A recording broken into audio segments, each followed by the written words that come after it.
Hey guys, Michael here with another video, and today I wanted to do a user requested video on some of the things that I would have done differently along my journey. Now this is fairly recent. A person in the YouTube comments yesterday requested this video, and I wanted to touch on this. I thought this would be a cool topic to talk on. And it's been about a 10-year journey to get to where I am today. I'm a CFI double I here in Central Jersey, and I love teaching, right? I love teaching my students. I love flying every day, and it's a dream come true. But it was a journey, right? It took a very long time to get to where I'm at today, and it was really a test of discipline. And today I wanted to talk about some of the things that I would have done differently. So the first thing is I would have focused harder. Now, I'm sure you guys have watched the video that I did previously on my journey where I explained my journey in full detail. But now you're going to learn about some of the challenges that I had to face along the way. And the first thing that I would have done differently was to focus a little harder. I think that I went to a university that was filled with a lot of different students, and I was focused on a career track in that university. And I think I focused a little too hard on it. I was really trying to get better grades, and I was trying to, be the top of my class. But what happened was I had to devote a lot of my attention on my degree, right? I wanted to make sure that I was the best in my class. I wanted to make sure that I got the highest grades. And that came to a sacrifice of my aviation training. So much so to where I lost focus, and I decided to pursue a career in IT at a time. Had I made sure to keep my eye on the prize, had I made sure to keep my eye on my goals in aviation, I would have been a lot further along. And I think that's part of when people lose focus. When you lose focus, you're not really able to retain the vision, right? And I think that's what happened to me, right? I did not retain the vision of becoming a pilot. And I spent too much time focused on my degree and creating a career track out of that degree than I did trying to become a pilot. And I made excuses, right? I'm not gonna lie. At that time, I made a lot of excuses. I kept telling people that to get a degree and to be a pilot, trying to do both at the same time was impossible for a mere mortal, right? I thought that those two different career tracks took such a long time to try and blend together. When in reality, I had a lot of peers who were doing the same thing, right? So I actually have a friend who is one of my coworkers at the flight school. He actually left the job a couple weeks ago to go off to the airlines. And he started being a CFI at 18. He went to the same university that I did. And he managed his career goal with his degree, and he blended it together, and he worked extremely hard. So what does that tell me? That it tells me that it was possible, and now he has his degree, and he has his aviation career, and he's off to the airlines, and he has that both, right? Had I focused a little harder, I think I would have been able to achieve the same. But I think maybe I was too ingrained in one thing, and I did not split my focus. And I think that's one thing that I would have done differently. And I think that ties really well into the second thing, which is I should have made more sacrifices, right? So a part of being focused on multiple things at once, right? My degree and aviation, I should have worked on making more sacrifices. And this could be even you, right? Like, that a lot of times we like to blame external factors for why we're not where we are today, right? We like to blame, oh, this happened or this happened. But the reality is, when it comes a lot of times to finances, there are sacrifices that we could make. There are sacrifices that we don't want to make to achieve our goals. And I think that had I made a little more sacrifices, I could have achieved my goal a little bit sooner. Now, if you take a look in my video and you see what my track did or what I did, I decided to not take out debt to complete my journey. And I do not regret that at all. I think that's a blessing. And I think the ability to be able to teach as a CFI without the stress of flight training payments or trying to get more hours any way that I can to achieve the airlines as fast as I can. Right? I don't need to do all that because I don't have any debt whatsoever. But I think what happened was I was so preoccupied in saving enough cash to get to where I was that I was too scared of making the leap, right? What I did, I worked in corporate America, saved up a bunch of cash, and I was waiting, right? I was waiting to quit my job. I didn't want to quit my job, and I was delaying it another month, another 2 months, another 3 months. Then I turned it to 6 months because I just wanted to save up more and more and more cash just to be able to make sure I had enough funds to make the leap. Now, when I look back at it, I could have made it a little bit sooner, right? I could have made that leap a little bit sooner. I could have sacrificed a little bit more to get there a little bit sooner. And hindsight is 2020. So when I look back at it, it's very easy to say, okay, maybe I could have held off on this purchase or held off on that purchase. But, looking back at it, yes, I admit to myself that I could have made a little bit of sacrifices here, a little there to get to where I wanted sooner.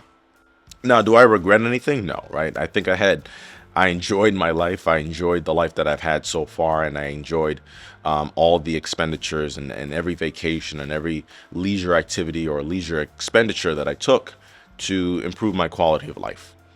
But not everything was necessary, and I completely understand that both of those statements can be true. I could enjoy everything that I went through, but at the same time, I could have made those sacrifices to get to where I'm at earlier. So I think if you're watching this video and you have a takeaway from that, it's make those sacrifices a little bit sooner to get to where you want to go to a little bit sooner. Then the next thing I would have done differently was get to accelerated training. So I did accelerated training for my commercial, my CFI, and my double I. I think I would have done it for my instrument. I think my instrument took the longest out of all my ratings because I started it and then I stopped it and then I started it.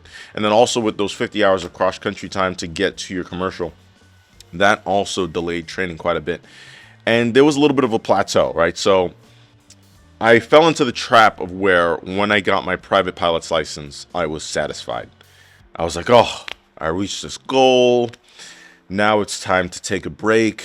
Now it's time to relax. And that relaxing went on for a little too long, to the point to where when it was time to start my instrument training, it was like I was trying to pull myself to get back into the swing of things. And that is one thing I shouldn't have done. I should have gotten on the horse a lot sooner and then gotten into an accelerated training environment. And I think I like accelerated training a lot. What I had to do, and what you have to do for a lot of accelerated training, is you have to put a lot of cash down, and then you get to do your flights back to back to back to back. And you're fully immersed in flight training. And I think that's incredible. And I think for my learning style, that works a lot better. And that's how a lot of airlines are, right? So if you want to get ahead of the game, you want to tune your mind towards airline training, a lot of it is accelerated. So I think had I started accelerated training a lot sooner and gotten on that horse and was able to get on with that, it would have made me reach my goals a lot quicker. Again, do I want to change anything? Do I regret anything? No, but had I done things differently, I think I would have pursued accelerated training a little bit sooner. Now, when I say accelerated training, I don't mean the big box training schools or those places that are pilot mills. There are a lot of private 61 schools that offer excellent one-on-one paced accelerated training that suits the needs of you. And I find a lot of those schools that people don't hear about that often, they're able to give you a little bit more excellent training, and they care a little bit more about your training. So a lot of people, they look at accelerated training, they give it a bad rap. But if you choose and select the ones that are good, they'll make sure you're a good pilot on top of making sure that you get your training done efficiently. And I think that's one of the ones that I went to. I went to a private 61 accelerated training course that is not really well known, right? There's no billboards for it, but they were able to put me on a path for success that was very structured, that was proven, and that did not cut any corners, right? So I think that is what I would have done a little bit sooner. All right, second to last thing I would have done was to use my time a little bit more wisely. Now, this can be said for anybody. I think everybody can use their time more wisely. And again, hindsight is 2020. But when I look back at some of the things that I spent my time on, whether it was for a different career, or whether it was leisure activities, or whether it was just online, social media, things like that, I could have used that time a little bit more effectively to train, to study. And I think we all can, right? I don't think there's much needed to be said about this topic, but just making sure that we're using our time wisely, I think that is going to help a lot of us in the long run.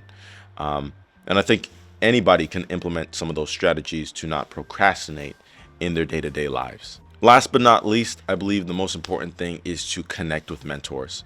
And it could be any way that you can. I tell this to a lot of young guys who are asking me for advice. It's like, connect with the right people or surround yourself in environments that are where you want to go. And I think that was the problem with the first topic, which was focus. I think that was my initial issue. Was I was surrounded in a university that was full of people trying to go into corporate America. So of course, right, I got distracted because there were other people who were getting internships and going to these big name companies, getting all these dollars and all this money, that it did become a little bit of a distraction. And I did get a little bit enticed by the idea of going into corporate America. And I think because I was surrounded by that environment, it took me away from my goals. In high school, I worked in an airport. And that's the advice that I have for a lot of you guys that are out there. If you work at an airport, that is one of the greatest things you can do. I worked at an airport, and that surrounded me in an environment where there were other like-minded individuals who were going exactly where I was going. And that tremendously helped my training. I learned so much of the little things. I learned the nitty-gritties. I learned about aircraft ownership, aircraft maintenance. I met with owners day in and day out in the FBO.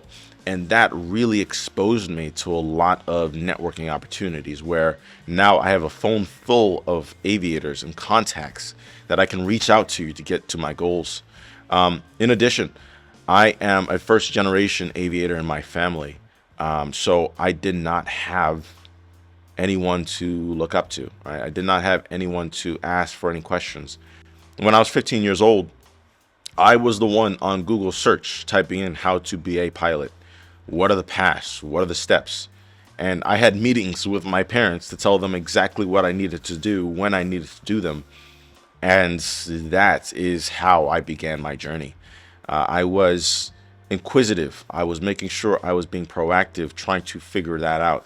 But the reality is I could have gotten a little bit of better advice had I gone with a mentor, had I checked in with a mentor, had I connected with someone who was where I needed to be today. I've learned that, and I've figured out, and I've gotten mentors now, but had I done that a little bit sooner, or a little bit earlier, maybe I could have connected with someone that could have changed my life forever. And I think that's huge. There's a famous aviator that I look up to on Instagram. His name is Fly with Owen. Oftentimes he shares his story, and I listen to it, and effectively what he did, I believe at 15, so don't quote me, but I believe at 15 years old, he decided to go to an airport just randomly. He walked around and he met a guy. I believe he was just outside of his hangar, and he asked that gentleman for a job, right? He just said, I want to be a pilot, but I need to pay for my training and I want to get a job, right? He was just young and he just went and asked. He went up to someone and asked, and now that gentleman created opportunities to where now he has well over 100 different types of aircraft in his logbook, traveled all over the world, is a Gulfstream pilot, flying some of the latest and greatest aircrafts, finding the most premium bids out there just because he met the right person at the right time. The reality is he put himself in the location to meet the appropriate mentors to get him to where he wanted to be. And that's huge. So from that story, I always look, it's one person that can change your life. One person, meeting the right person at the right time, at the right place, can change your life forever, right? And that's two ways, positive or negative. So I urge you guys to put yourself in the locations, connect yourself with the right people, surround yourself with the right people, and find those mentors out there to get you along your journey. Guys, I hope this video has inspired you. I hope it has given you guys some ideas, inspirations. And these are some things that I would have done differently. Now, I'm going to go over another video soon where I go over some topics of what I would have done differently in terms of flight training. But in terms of everything surrounding my aviation journey, this is what I would have done differently. I have another video on my channel where I explain my journey in depth, so feel free to check that out. I'll put that in the description or somewhere along this video. And if you like this video, feel free to like it. If you want to see more of my content, feel free to subscribe. Until next time, I wish you guys blue skies and tailwinds, and hope to see you guys in the next video.